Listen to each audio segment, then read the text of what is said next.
emision mundësohet nga ISP Broadcast. Mbrëma kudo që na ndiqni të nderuar shikues, sot është një ditë tepër e rëndësishme në memorin e shqiptarëve të Kosovës për vjetori i 27-i masakrës së Reçakut, ku forcat serbe, ato ushtarake, militare, paramilitare, vranë 45 civil shqiptare, ende edhe sot gjymojnë rrëfimet me të drejtë, me ankthin, me peretimin e tmerrshëm që kishin shqiptarët civil në atë kohë, duke u përballur me tiranin, me gjenocidin e projektuar tashmë të nisur nga Miloševići, qysh me fillimin e luftrave në ish Jugosllavi, por që kishte kulmuar edhe me fundin e rrëfimit të mbjetjes së tij në luftën e Kosovës. Shqiptarët e Kosovës po përjetonin atë që kishin përjetuar jo vetëm në luftën e fundit, por edhe që nga viti 1912 e këtej. Sot është kjo ditë tepër e rëndësishme.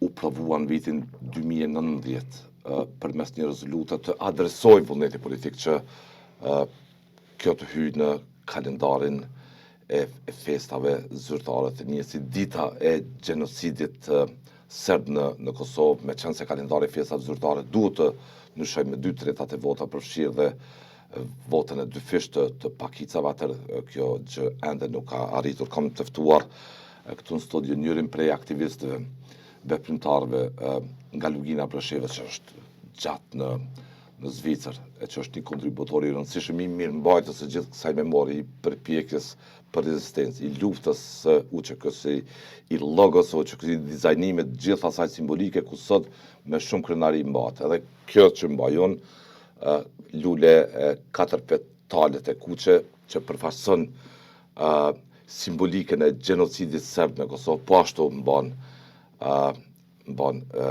gjithë kontributin e Aslanit e kështu me radhë. Kam ftuar në studio vetë zotin Aslani për ta bërë këtë emision në nderim me kujtim të kësaj dite, në nderim me kujtim të kësaj memorie të pashlyeshme, po them në rrëfimin ton tragjik të luftës. Faleminderit Aslani për kohën. Mirëmbrëma Ridvane, mirë se gjej. Faleminderit shumë për ftesën.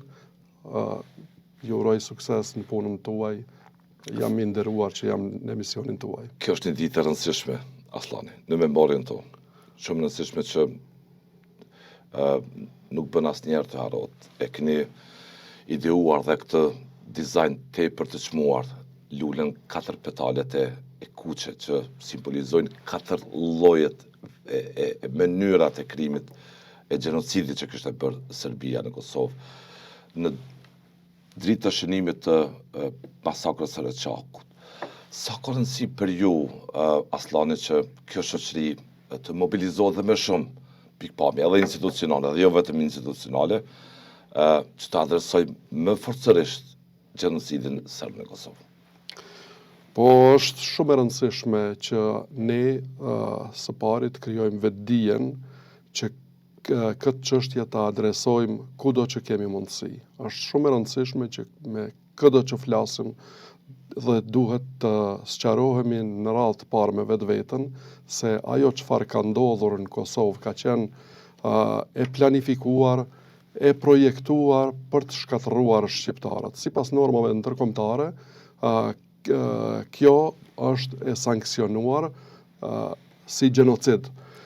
Faktet për këta janë 10.000 civil shqiptar të vrarë gjatë luftës së fundit, janë 20.000 persona të keq trajtuar seksualisht të gjitha gjinive dhe të gjitha moshave, janë mbi 1 milion shqiptar të cilët janë dëbuar masivisht me dhunë nga vendi i tyre, nga Kosova, gjatë kësaj periudhe të luftës, dhe janë shkatëruar objektet e banimit, objektet e trashëgimisë kulturore, është tentuar të shkatërrohet komplet identiteti shqiptar.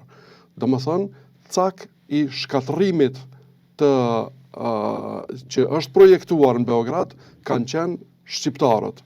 Dhe sigurisht që ne duhet që këtë gjë ta aktualizojmë aty ku kemi mundësi, gjithmonë me secilin që flasim, si që thash në radhë parë me vetveten, po pastaj të flasim edhe me miqtë tanë, të themi hapur dhe të mos kemi ngurrim nga ajo që kemi përjetuar, sepse kjo ka qenë një tragjedi e jona që e kemi përjetuar në luftën e fundit.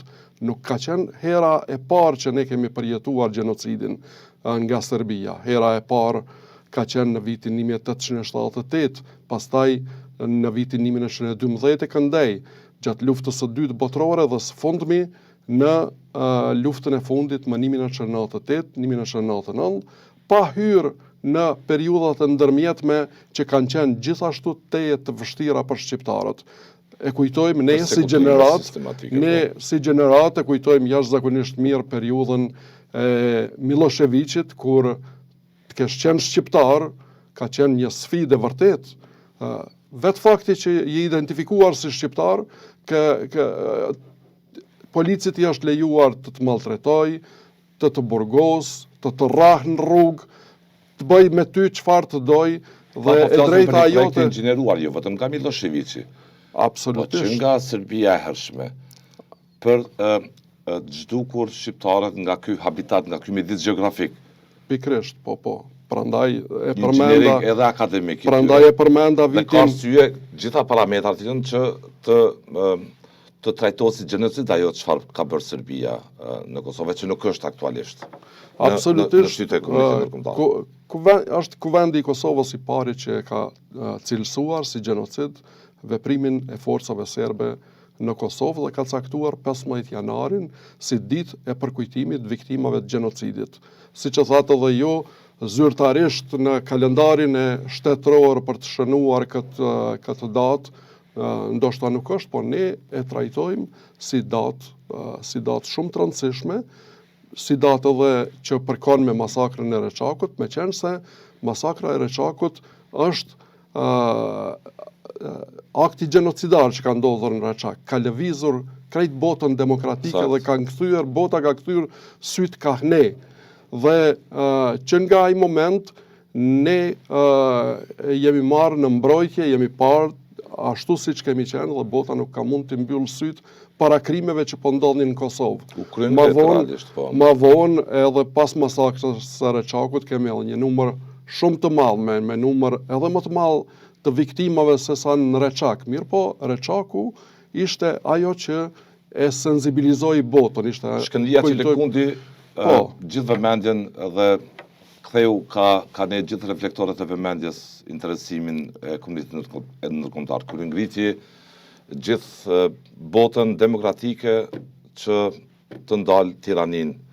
Si zakonisht në këto raste, kur një popull është në vështirësi, është në hall me një poshtues tegër, siç ka qenë Serbia, ndodhet një engjëll mbrojtës, siç ka qenë ambasadori Walker, dhe e bën cilësimin e duhur dhe krejt bota e merr vesh çfarë po ndodhte te ne. Krim kundër njerëzimit.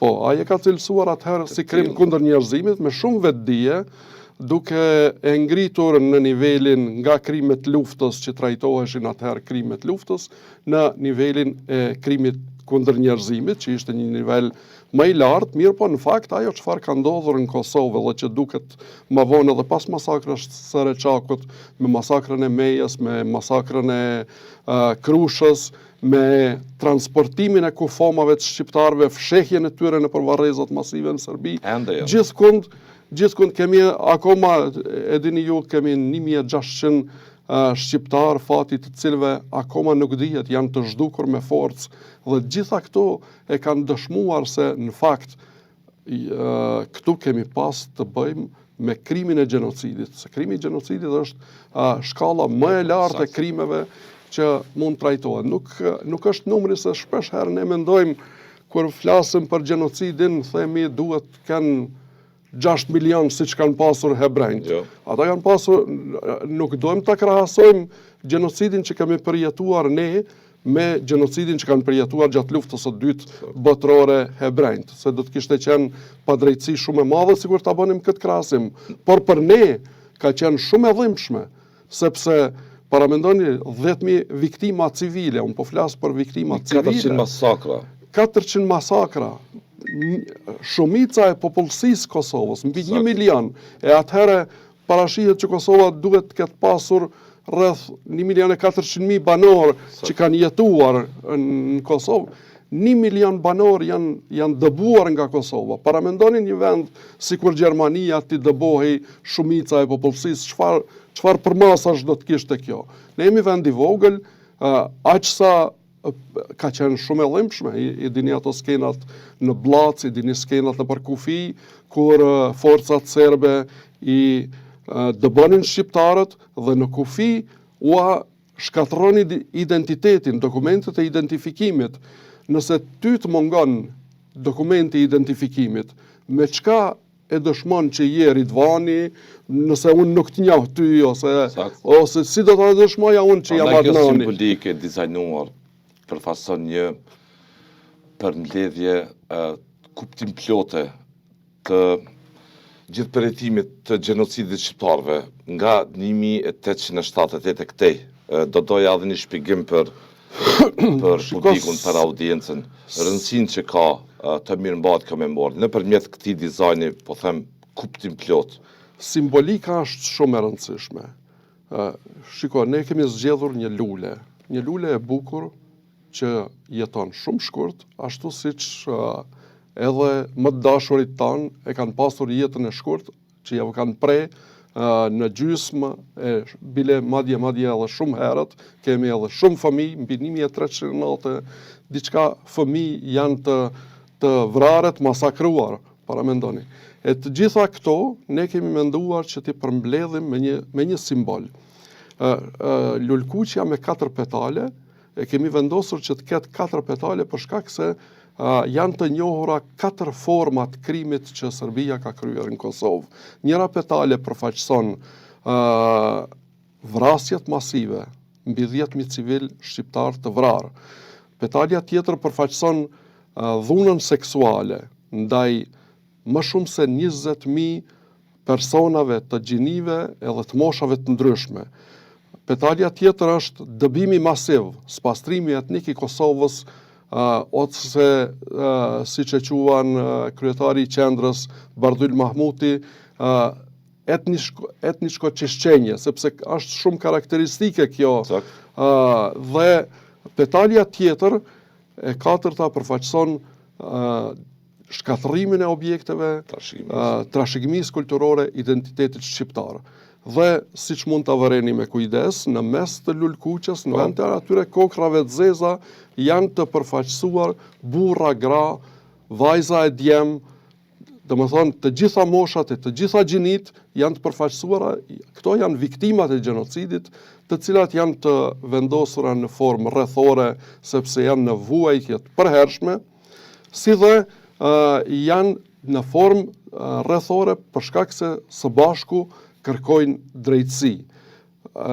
Lulet e petales janë të prera në atë formë që tregojnë se kemi të bëjmë me një plagë të hapur, e cila do të mbyllet vetëm përmes drejtësisë dhe së fundmi forma e lulkuqës është vendosur sipas shkronjës X, me qenë se forcat serbe në vendbanimet ku ishin të përzijera, aty kanë shënuar me një shkronjë X, mënyrë që në rastin tjetër të dinë ku të godasin, të mos godasin gabimisht në ndonjë shtëpi të dikujt tjetër që mund të ishte i një etnie tjetër, por të godasin pikrisht të shqiptarët. Dhe kjo tregon shumë qartë se gjithçka ka qenë planifikuar, gjithçka ka qenë e projektuar dhe është zbatuar me përpikmëri nga forcat serbe. Këtë lulkuqe me 4 petale do duhet ta mbajnë edhe liderët udhëheqësit e Kosovës, ata që mund qeverisin edhe ata që nuk mund qeverisin. Do duhet në vështrimin tuaj të bëj më shumë. Gjithsesi, unë e spjegova. Sepse do të pyes edhe për përvojën që ki me miq ndërkombëtar, ju jetoni në Zvicër dhe sigurisht ju bë përshtypje kjo, kuptimi i saj, mesazhi i saj etj. Unë dhe shokët e mi pothuajse në të gjitha rastet e mbajmë me vete, Dhe domosdoshmërisht shtron pyetjen çka është kjo. Sakt? Domosdoshmërisht shtron pyetjen. Dhe nga kjo lind pastaj tu ja spjegu secilit çka përfaqëson kjo, e spjegon edhe historinë. Këto edhe një fëmijë të më të vogël, t'ja japsh një lule edhe t'ja spjegojsh çka ajo që e spjegova unë, ndoshta me fjalë edhe më të thjeshta, e kupton edhe historinë. Nuk është qëllimi që ta vendosim një simbol sepse unë po kam qef se e kam dizajnuar unë, por ne duhet ta kemi paramendo, është 27 vjet nga masakra e Reçakut. 27 vjet janë nga përfundimi i gjenocidit, ndërprerja e gjenocidit. Në qershor të vitit 99 është bërë ndërprerja e gjenocidit pas hyrjes së trupave të NATO-s këtu. Dhe 27 vjet kanë kaluar, ne akoma nuk e kemi zyrtarizuar simbolin e gjenocidit.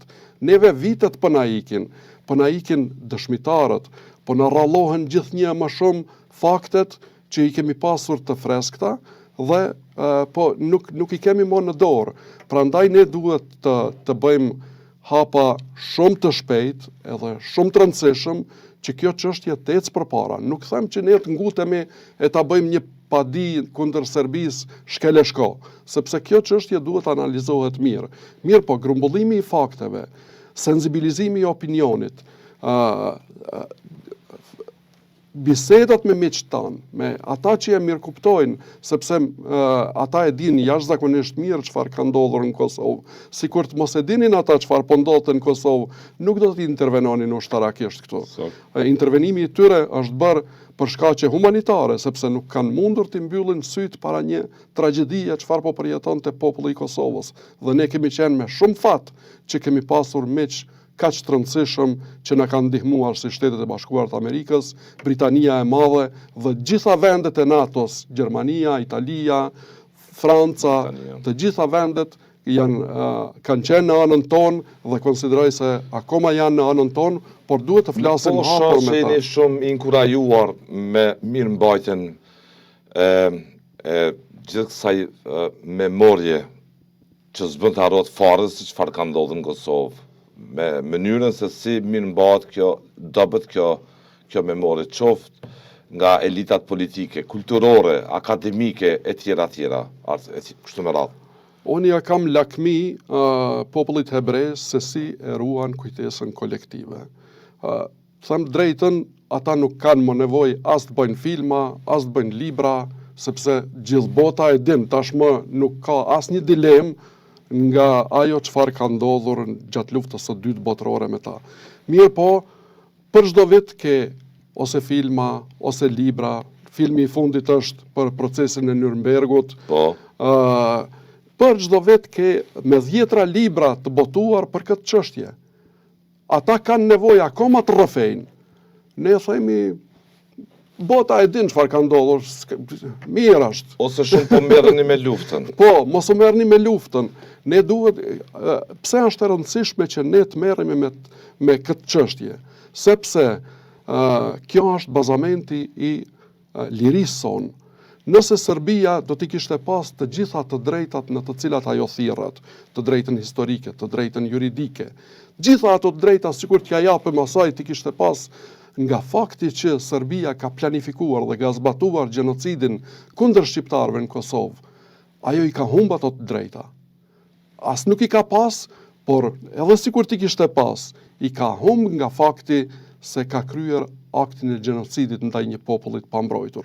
Prandaj është e rëndësishme, sepse përfundimisht, nëse njihet gjenocidi ndaj shqiptarëve të Kosovës, përfundimisht Serbia duhet të heq dorë. Kjo mund të bëhet, Aslani? Sigurisht mund të bëhet.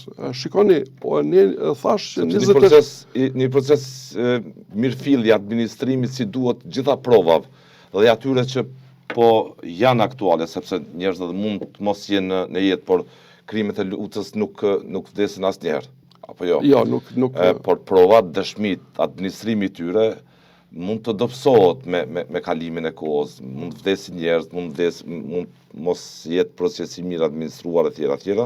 Ju besoni që Serbia mund të goditet nga një proces mirë që mund ta përgatisë Kosova Po, që të marrë peshë dhe në sytë e komunitetit jam ndërkombëtar. shumë i bindur, sepse nëse do të ushtrohej padia, e cila padi do të duhet dorëzohej në momentet kur Kosovës i konvenon kjo gjë, sepse duhet shikohet edhe aspekti i sensibilizimit të opinionit.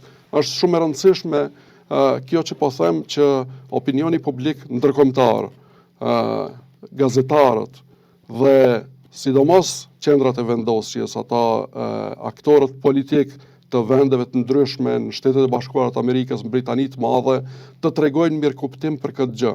Por ne duhet të bëjmë shumë, jashtëzakonisht shumë punë sensibilizuese që të informojmë botën, masovizohet nevoja. Unë kam qenë në Los Angeles në vitin 2016. Dhe më ka bërë shumë përshtypje mënyra se si armenët kanë qenë të organizuar. Ishte një komunitet shumë i madh i armenëve në Los Angeles, edhe gjithkund në çdo rrugë ke pasur banderola me mbishkrime të njiheni gjenocidin ndaj armenëve. Shumë të rinj i kam parë me fanela ku ishin të shkruara njiheni gjenocidin ndaj armenëve. Gjithka ishin prezent ata aty dhe besoj që edhe në qytete tjera ka qenë kështu. Dhe kjo jam i bindur që ka lëvizur krejt botën dhe 100 vjetë më vonë.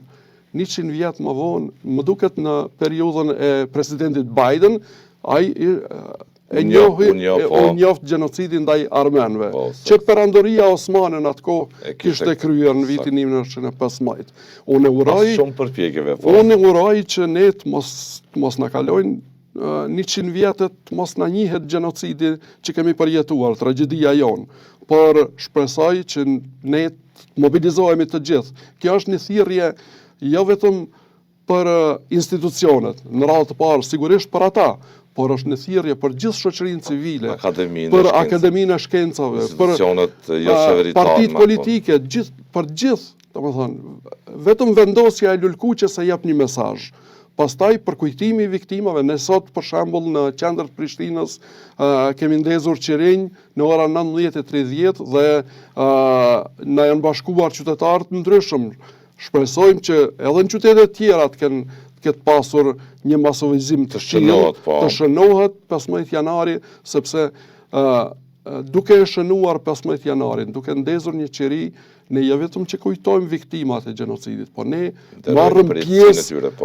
marrim pjesë në kujtesën tonë kolektive që të mos harrojmë asnjëherë çka kemi përjetuar. Duket që jemi në gazepin e madh të grindjeve të brendshme tash kohë, aslar grindjeve politike të brendshme, një ngarendje, shpeshherë sipas atyre që përfaqësojnë botkuptimi racional, këto grindje janë të parësyeshme, po bëhen veç për nevoja pushtetit nga njëra ose pala tjetër, dhe kjo është njëra prej temave që do të duhej të mirëmbahej fort, të kujtohej fort, të organizohej fort, të përfaqësohej fort dhe të mbahej vazhdimisht e gozhduar Serbia për një trashëgimi të gjenocidit që ka bërë ndaj Kosovës. Edhe përsa kohë që po vazhdon një proces i zërshëm i dialogut për të synu paqen në Bruksele, kështu nga viti 2011, Serbia sot me Vučićit ende përpiqet të retushoj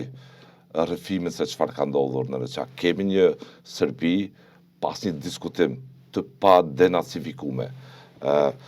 Sot përpiqet kjo Serbi autokratit Vučić të thotë se në Reçak nuk ka ndodhur masakra, është gënjesht ajo që është raportuar. Me çfarë fqiu kemi të bëjmë sipas jush? Kriminali zakonisht pas kryerjes së krimit është i preokupuar me fshehjen e krimit. Dhe gjitha këto që bëhen në Serbi është në suazën e asaj, në suazën e projektit të fshehjes së krimit. Ata godasin Reçakun pikrisht sepse Reçaku ishte ajo që e lëvizi botën. Pikrisht në Reçak ka ndodhur, siç e përmendëm më herët, sensibilizimi i opinionit publik ndërkombëtar dhe pikrisht aty ata mundohen të nxjerrin, të tregojnë të pavërtetën e tyre, në fakt të gënjejnë aq brutalisht sa të ofendojnë edhe gjithë ato viktima që ata i kanë shkaktuar, viktimat pafajshme, civil shqiptar, cilët janë marrë, janë nxjerrë nga shtëpitë e tyre e janë ekzekutuar mizorisht në atë kodrën që pamjet të cilës i kemi pa dhe sot e kësaj dite na trishtojnë. Në ankth ende Ne kemi të bëjmë me një fqinj i cili nuk e ka kuptuar se koha e dhunës, koha e krimeve ka përfunduar, koha e diktatorëve, koha e hegemonisë ka përfunduar. Definitivisht Kosova është një vend i lirë dhe ata duhet të heqin dorë nga kjo gjë.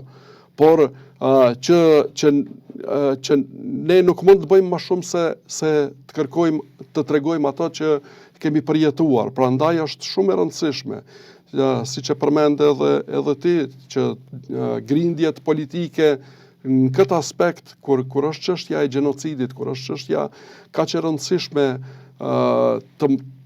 të lihen anash, sepse është shumë e rëndësishme që ne të gjithë bashkërisht ta ngrisim zërin dhe të tregojmë fuqi gjatë ngritjes së këtij zëri. Serbia kur na ka vrarë e kur na të vërtetën objektivisht. Absolutisht. Serbia kur na ka vrarë, kur na ka masakruar, dëbuar nga Kosova, kur ka bombarduar një fshat, as nuk e ka pyet i cilës parti politike është kjo lagje ose ajo tjetra, as i cilit religjion i takon. Ata kanë bombarduar majtas e djathtas, e në qendër, e gjithkund, pa pyet për përkatësinë e tyre as religjioze, as politike. Ata kanë goditur shqiptarët si të tillë, duke goditur një fshat, ose duke vrarë një shqiptar diku, ata kanë synuar të shkatërrojnë të gjithë shqiptarët si të tillë. Ne të gjithë jemi të mbijetuar të gjenocidit, sepse ata kanë menduar të na shkatërrojnë neve të gjithëve. Prandaj ne duhet, ne që kemi mbijetuar atë gjenocid, ne duhet ta ngrisim zërin. Mos heshtëm asnjëherë, sepse është shumë e rëndësishme kjo çështje, siç e thash, edhe për shkak se kjo është bazamenti i lirisë sonë. Pa përjashtuar edhe aspekte tjera, sigurisht, që lufta jonë çlirimtare, gjitha ato, krejt është një kolorit i krejt kësaj, edhe rezistenca paqësore, edhe gjitha kanë rëndësi, peshën e tyre politike. Mirë po, bota neve na ka njohur si viktim dhe na ka ndihmuar që ne të jemi të lirë, prandaj ne këtë çështje duhet ta konkretizojmë përmes miqve tanë. Ta nxëm, është shumë e rëndësishme që të fillojmë nga vendet fqinje. Shteti shqiptar dhe shteti i Maqedonisë janë dëshmitare të gjenocidit që ka përjetuar Kosova. Ato duhej të nxjerrin rezolutat përkatëse për ata që kanë pa, sepse 1 milion shqiptar të dëbuar nga Kosova nuk kanë shkuar dikun tjetër, pas në shtetin shqiptar, që është treguar shumë mikpritës me qytetarët e Kosovës, me popullin shqiptar të Kosovës, po edhe shteti i Maqedonisë, i dim gjitha ato përjetime të shqiptarëve të asaj kohe, që sot sigurisht në këtë ditë veçantë na dalin gjitha ato pamje parasysh, po ato rrëfime trishtimi objektivisht. Absolutisht, po. Aslani, sot viktimat nuk gëzojnë, nuk janë përmbushur me një drejtësi meritore. Mbi 400 masakre janë kryer nga Serbia në Kosovë dhe shumica, 99% e tyre e viktimave ende nuk gëzojnë drejtësi, nuk ka njerëz të dënuar për ato krime, megjithëse kanë filluar së fundi të bëjnë lëvizje gjykatat e Republikës së Kosovës, prokuroria e Kosovës, por realisht një shoqëri demokratike parim kryesore ka vendosjen e drejtësisë. Viktimat meritojnë drejtësi, gjë që në Kosovë nuk ka ndodhur. Në skema të ndryshme ishte komunitet ndërkombëtar e bashkuar, ishin institucione tjera në bazë që vendosen ta lënë nën tapet nën projektin e pajtimit. Por sidoqoftë, po u bë krim diku, viktima meriton drejtësi dhe shqiptarët meritojnë drejtësi, gjë që nuk ka ndodhur ende. Është shumë e rëndësishme sepse viktimat përmbushen vetëm atëherë kur arrihet drejtësia. Por është shumë e rëndësishme që drejtësia të mos jetë gjysmake. Drejtësia duhet të jetë e plotë. Është e vërtetë se Prokuroria e Kosovës, gjykatat e Kosovës, disa kriminal i kanë dënuar për krime lufte. Mirë po, merrni me mend, gjykata penale për ish Jugosllavin ka dënuar disa kriminal për krime kundër njerëzimit, për një shkallë më lart të krimeve. Gjykatat e Kosovës e ulin këta një nivel më poshtë. Kjo na dhëmb ne, sepse ne kemi reaguar si qendër. Qendra gjenocidin në Kosovë, plagë e hapur, ka reaguar, i është drejtuar Këshillit Prokurorial, i është drejtuar Prokurorisë Kosovës, Prokurorit Kosovës dhe gjithë mekanizmave të drejtësisë që këtë çështje ta trajtojnë sipas ligjeve të Kosovës. Këtu ka ndodhur gjenocidi dhe kriminalët duhet të dënohen për gjenocidin që kanë kryer. Një plan një të organizuar të mos i hedhëm ne në kategorinë, duhet të informohemi jashtëzakonisht mirë se çfarë po bëjmë. Bën gabim prokurorët. Absolutisht bën gabim, sepse duhet që këtë çështje ta ngrisin në nivelin e krimeve. Çfarë ka ndodhur? Këtu ka qenë, folëm deri tash se gjithçka ka qenë e planifikuar, gjithçka ka qenë e projektuar që shqiptarët shkatërrohen dhe prokurorët tanë, gjykatat tona, në vend se ta ngrisin këtë nivel siç e ka pasur, ose së paku, ta ruajnë atë nivel që e ka ruajtur gjykata penale për ish Jugosllavin. E të mos e ulin tani në një nivel tjetër të krimeve të luftës. Po kërkoni të paraqesin vetëm realitetin, atë çfarë ka ndodhur, ta përfaqësojnë edhe ligjërisht atë çfarë ka ndodhur. Absolutisht vetëm atë. Ju jeni edhe dizajnator i emblemës më të çmuar të UÇK-s. Dizajnin tani nuk e kem, por e di gjithkusht dizajnin e UÇK-s. Mbi ato shkronja mban Vulen dhe Liria, natyrisht e Republikës së Kosovës. Si aktivist, si ndiheni sot kur sheni, kur kujtoni gjitha sakrificë që keni bërë me zotin Mamuti, me aktivist tjerë, për ta sensibilizuar në rrethonat kritike të kohës, gjithë atë çfarë po ndodhte në Kosovë, për ta masovizuar atë informacion dhe për t'i bindur këto që Kosova është viktime një tiranie të papartë Miloševićit.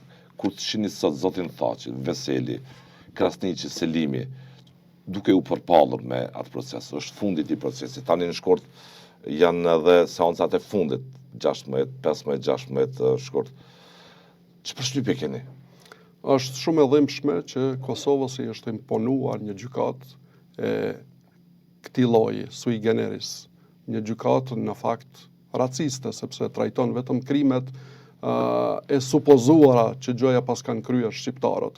Deri tani ne çka kemi parë në këto procese gjyqësore, asnjë fakt mua personalisht nuk më ka bindur se ushtria çlirimtare e Kosovës ka projektuar dhe ka kryer akte të krimeve të luftës. Në asnjë rast nuk më ka bindur. Aq më keq, atje mbahen katër përfaqësues të ushtrisë çlirimtare të Kosovës, katër përfaqësues të rëndësishëm të kësaj ushtrie, por në pjesë e akuzës janë të gjithë ushtarët, të gjithë ata që e kanë ndihmuar ushtrinë çlirimtare të Kosovës dhe ndihem jashtëzakonisht keq që Kosova tani ndodhet në fakt liria e Kosovës është vërë në bankën e akuzës. Paramendojeni nesër të përfundoj lufta në Ukrainë dhe në bankën e akuzës të ndodhet Zelenski. Çfarë faji ka ai që të hidhet në bankë të akuzës? Ndoshta ndonjë ushtar ka të i kaluar sepse gjatë luftës ka pasur edhe emocione.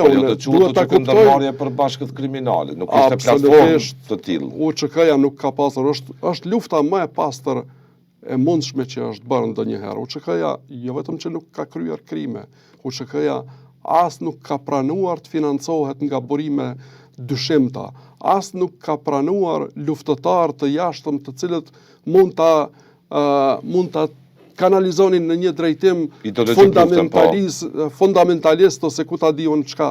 UÇK-ja ka pasur në tabanin e saj vetëm çështjen kombëtare, vetëm çlirimin e Kosovës, sepse Kosovës i kishte ardhur laku në fyt. Kosova po zbrazej, qytetarët e saj po maltretoheshin.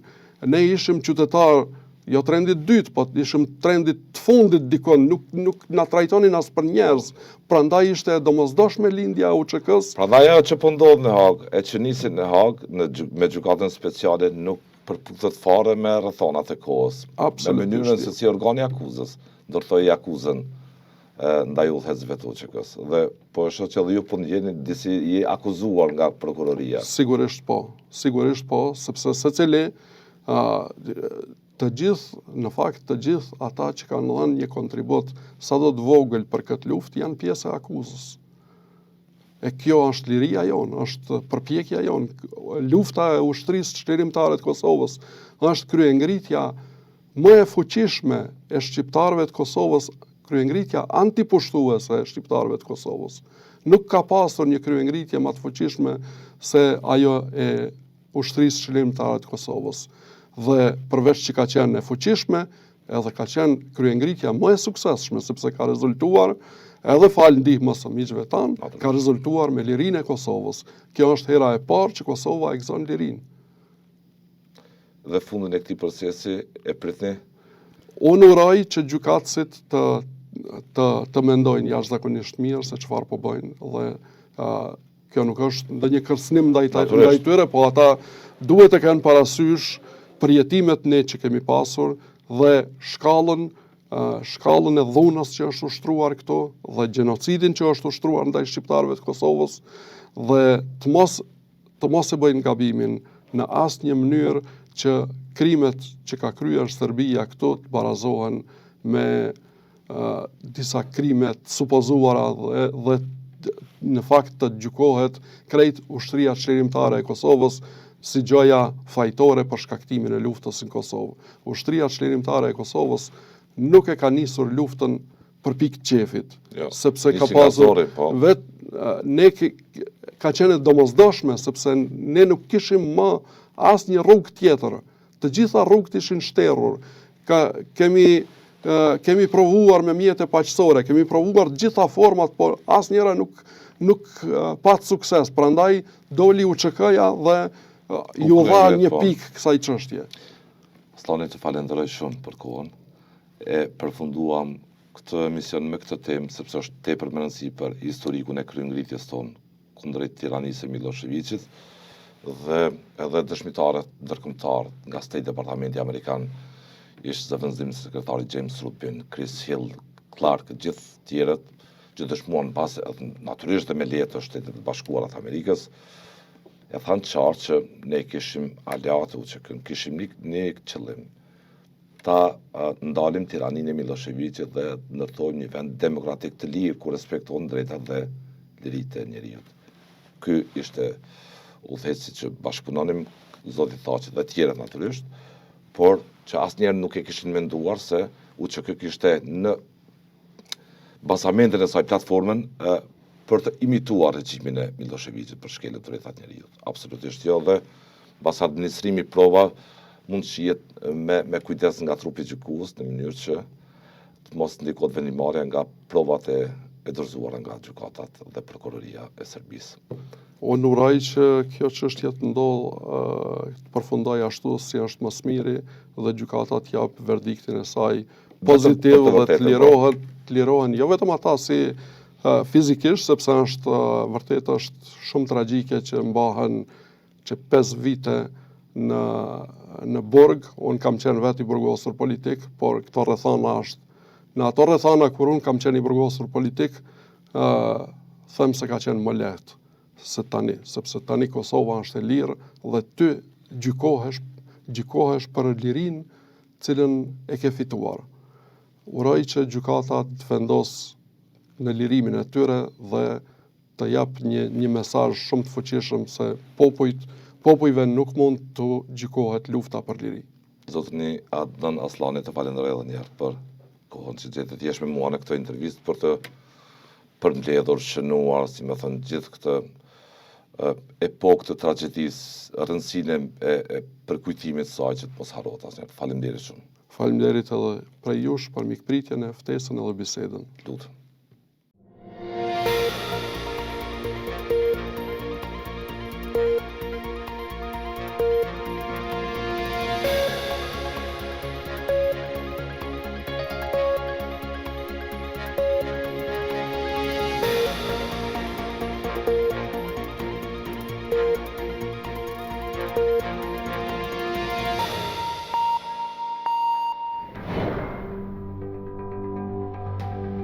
Ky emision mundësohet nga ISP Broadcast.